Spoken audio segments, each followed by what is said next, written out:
Hello ನಮಸ್ಕಾರ, ನೀವು ನೋಡ್ತಾ ಇದ್ದೀರಾ ಅಶ್ವವೇಗ ನ್ಯೂಸ್ ಲೈವ್. ನಾನು ರೋಜಾ ಮನು ಪಾಟೀಲ್. ಚಿನ್ನ ಬೆಳ್ಳಿ ಪ್ರಿಯರಿಗೆ ಡಬಲ್ ಶಾಕ್ ಎದುರಾಗಿದೆ. ಗ್ಲೋಬಲ್ ಪಾಲಿಟಿಕ್ಸ್ ಎಫೆಕ್ಟ್ ಆಗಿರೋದ್ರಿಂದ ಇರಾನ್ ಮೇಲೆ ಅಮೆರಿಕ ವಾರ್ನಿಂಗ್ ಕೂಡ ಇರುವಂಥದ್ದು. ಇನ್ವೆಸ್ಟರ್ಸ್ಗಳಲ್ಲಿ ಇದೀಗ ಭಯ ಶುರುವಾಗಿದೆ. ಹೂಡಿಕೆದಾರರು ಒಂದಷ್ಟು ಪ್ಲಾನಿಂಗ್ಸ್ ಅನ್ನ ಮಾಡಿ ಇನ್ವೆಸ್ಟ್ಮೆಂಟ್ ಮಾಡಿರ್ತಾರೆ. ಸೊ ಈ ರೀತಿಯಾಗಿ ಚಿನ್ನ ಬೆಳ್ಳಿಯ ದರ ಕ್ರಾಶ್ ಆಗ್ತಾ ಇರೋದ್ರಿಂದ ಸಮಸ್ಯೆಗಳು ಎದುರಾಗತ್ತೇನೋ ಅನ್ನುವಂತಹ ಭಯ ಕೂಡ ಇದೀಗ ಮೂಡ್ತಾ ಇರುವಂಥದ್ದು. ಇನ್ವೆಸ್ಟರ್ಸ್ಗಳಲ್ಲಿ ಆತಂಕ ಹೆಚ್ಚಾಗ್ತಾ ಇದೆ. ಚಿನ್ನ ಬೆಳ್ಳಿ ಪ್ರಿಯರಿಗೆ ಇದೀಗ ಡಬಲ್ ಶಾಕ್ ಆಗ್ತಾ ಇರುವಂಥದ್ದು. ಗ್ಲೋಬಲ್ ಪಾಲಿಟಿಕ್ಸ್ ಎಫೆಕ್ಟ್ನಿಂದಾಗಿ ಏರಿಳಿತಗಳು ಉಂಟಾಗ್ತಾ ಇದೆ. ಇರಾನ್ ಮೇಲೆ ಅಮೆರಿಕ ವಾರ್ನಿಂಗ್ ಕೂಡ ಕೊಟ್ಟಿರುವಂಥದ್ದು. ಸೊ ಹೀಗಾಗಿ ಬಹುತೇಕವಾಗಿ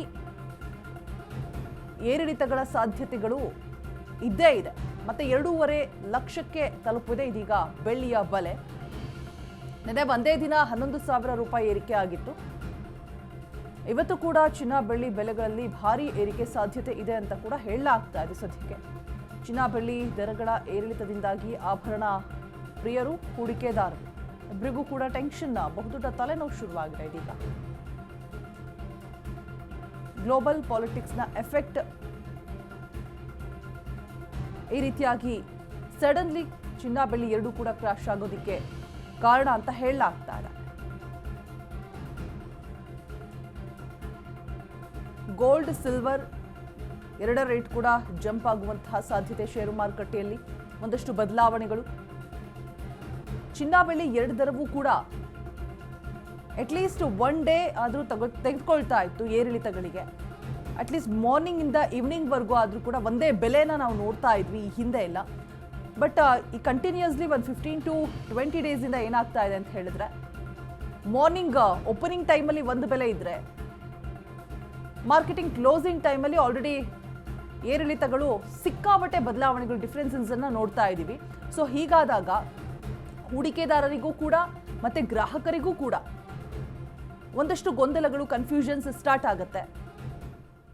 ಒಂದು ಪ್ಲಾನಿಂಗ್ ಅನ್ನ ಮಾಡಿ ತೆಗೆದುಕೊಳ್ಬೇಕು ಅಂತ ಮಾರ್ಕೆಟಿಗೆ ಹೋಗೋ ಅಷ್ಟರಲ್ಲಿನೇ ಬೆಲೆ ಮತ್ತೆ ವ್ಯತ್ಯಾಸವನ್ನ ಕಂಡುಕೊಂಡಿರುತ್ತೆ.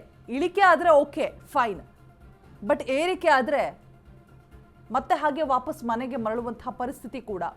ಇನ್ನೊಂದು ಹೂಡಿಕೆದಾರರು, ಇವರು ಕೂಡ ಒಂದಷ್ಟು ಪ್ಲಾನಿಂಗ್ಸ್ ಅನ್ನ ಮಾಡಿಕೊಂಡು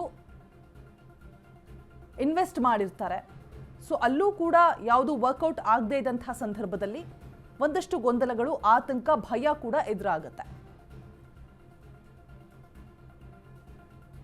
2.5 ಲಕ್ಷಕ್ಕೆ ಇದೀಗ ತಲುಪಿರುವಂಥದ್ದು ಬೆಳ್ಳಿಯ ಬೆಲೆ. 11,000 ರೂಪಾಯಿ ಒಂದೇ ದಿನಕ್ಕೆ ಏರಿಕೆ ಆಗಿರುವಂಥದ್ದು. ಈ ರೀತಿಯಾದಂತಹ ಏರಿಳಿತಗಳಿಂದ ಸಿಕ್ಕಾಪಟ್ಟೆ ಹೊಡೆತ ಕೂಡ ಬೀಳ್ತಾ ಇದೆ. ಇನ್ನೇನು ಈ ಫೆಬ್ರವರಿ ಎಂಡಿಂಗ್ ಮತ್ತೆ ಮಾರ್ಚ್ ಬಂತು ಅಂತ ಹೇಳಿದ್ರೆ ಕಂಟಿನ್ಯೂಸ್ಲಿ ಶುಭ ಸಮಾರಂಭಗಳು ಆರಂಭ ಆಗುವಂತಹ ದಿನಗಳು ಇದು, ಮಾಸ ಕೂಡ. ಗೃಹ ಪ್ರವೇಶಗಳು, ಮದುವೆ ಸಮಾರಂಭಗಳಾಗಿರ್ಬೋದು, ಎಲ್ಲವೂ ಕೂಡ ಈ ಫೆಬ್ರವರಿ ಎಂಡಿಂಗ್, ಮಾರ್ಚ್, ಏಪ್ರಿಲ್ ದಿನಗಳಲ್ಲಿ ಆರಂಭ ಆಗುತ್ತೆ. ಸೊ ಈ ದಿನಗಳಲ್ಲಿ ಏನಾಗುತ್ತೆ ಅಂತ ಹೇಳಿದ್ರೆ ಚಿನ್ನ ಬೆಳ್ಳಿಯ ಅವಶ್ಯಕತೆ ಇದ್ದೇ ಇರುತ್ತೆ. ಖರೀದಿ ಮಾಡಬೇಕಾದಂತಹ ಅನಿವಾರ್ಯತೆ ಖಂಡಿತವಾಗಿಯೂ ಇರುತ್ತೆ. ಸೊ ಈ ಒಂದು ಸಂದರ್ಭದಲ್ಲಿ ಈ ರೀತಿ ಏರಿಳಿತಗಳು ಗ್ರಾಹಕರಿಗೆ ಸಿಕ್ಕಾಪಟ್ಟೆ ಹೊಡೆತ ಕೊಡ್ತಾ ಇದೆ. ಗೃಹ ಪ್ರವೇಶ ಅಂತ ಬಂದಾಗಂತೂ ಬೆಳ್ಳಿ ಎಷ್ಟು ಕೆಜಿ ಗಟ್ಟಲೆ ಇದ್ರೂ ಕೂಡ, even middle class, lower middle class ಮನೆಯಲ್ಲೂ ಕೂಡ, ಪೀಪಲ್ಸಲ್ಲೂ ಕೂಡ ಆ ಬೆಳ್ಳಿ ಬಂಗಾರ ಅಂತ ಹೇಳಿದ್ರೆ ಒಂದು ಭಾವನೆ ಇರುತ್ತೆ. ಅದು ತೆಗೆದುಕೊಂಡು ನಾವು ಅಷ್ಟನ್ನು ಕೂಡ ಶುಭ ಸಮಾರಂಭಗಳನ್ನು ಸೆಲೆಬ್ರೇಟ್ ಮಾಡಿದ್ರೆ, ದೀಪ ಆಗಿರ್ಬೋದು, ಕಳಸ ಆಗಿರ್ಬೋದು, ಲಕ್ಷ್ಮಿಯ ಮುಖ ಆಗಿರ್ಬೋದು, ಎಲ್ಲವನ್ನು ಕೂಡ ಆ ಬೆಳ್ಳಿದೇನೆ ಇಟ್ಟುಬಿಟ್ಟು ನಾವು ಏನು ಪೂಜೆ ಪುನಸ್ಕಾರಗಳನ್ನು ಮಾಡಿದ್ರೆ ಒಂದು ಮನಸ್ಸಿಗೆ ತೃಪ್ತಿ ಅಂತ ಸಿಗುವಂಥದ್ದು. ತುಂಬ ಭಾವನೆ, ತುಂಬ ಪ್ರೀತಿ, ಭಕ್ತಿ ಕೂಡ ಇರುತ್ತೆ. ಸೊ ಅದಿಲ್ಲದೆ ಈ ಕಡೆ ಶುಭ ಸಮಾರಂಭಗಳನ್ನು ಮಾಡೋದಕ್ಕೂ ಕಳವಳ. ತೆಗೆದುಕೊಳ್ಳೋಣ ಅಂದರೆ ಇಷ್ಟರ ಮಟ್ಟಿಗೆ ರೇಟ್ ಜಾಸ್ತಿ ಆಗಿರುವಂಥದ್ದು. ಸೊ ಇದನ್ನೆಲ್ಲ ನೋಡ್ತಾ ಹೋದಾಗ ಯಾರನ್ನ ಪ್ರಶ್ನೆ ಮಾಡಬೇಕು, ಹೇಗೆ ಖರೀದಿ ಮಾಡಬೇಕು, ಯಾಕೆ ಈ ರೀತಿಯಾದಂತಹ ಪರಿಸ್ಥಿತಿ ಬಂತು, ಸದನದಲ್ಲಿ ಈ ವಿಚಾರ ಕೂಡ ಚರ್ಚೆ ಆಗುತ್ತೆ. ನಿರ್ಮಲಾ ಸೀತಾರಾಮನ್ವರೆಗೂ ಕೂಡ ಈ ವಿಚಾರ ಹೋಗಿ ತಲುಪತ್ತೆ. ಯಾಕೆ ಹೀಗೆ ಚಿನ್ನ ಬೆಳ್ಳಿಯ ದರ ಈ ರೀತಿಯಾಗಿ ಏರಿಳಿತಗಳನ್ನು ಕಾಣ್ತಾ ಇದೆ, ಕೇಂದ್ರದ ಕೈಯಲ್ಲಿ ಏನೂ ಇಲ್ವಾ ಅಂತ ಹೇಳಿಬಿಟ್ಟು ಪ್ರಶ್ನೆಯನ್ನು ಮುಂದಿಟ್ಟಂತಹ ಸಂದರ್ಭದಲ್ಲಿ ಅವರು ಸ್ಪಷ್ಟನೆಯನ್ನು ಕೊಟ್ಟು ಬಿಡ್ತಾರೆ. ಜಾಗತಿಕ ಮಾರುಕಟ್ಟೆಯಲ್ಲಿ ಏರಿಳಿತಗಳಾಗ್ತಾ ಇದೆ, ಅಲ್ಲಿನ ಎಫೆಕ್ಟ್ ಇಲ್ಲಿ ತಟ್ತಾ ಇದೆ, ನಮ್ಮ ಕೇಂದ್ರದ ಕೈಯಲ್ಲಿ ಏನೂ ಕೂಡ ಇಲ್ಲ ಅಂತ ಹೇಳ್ಬಿಟ್ಟು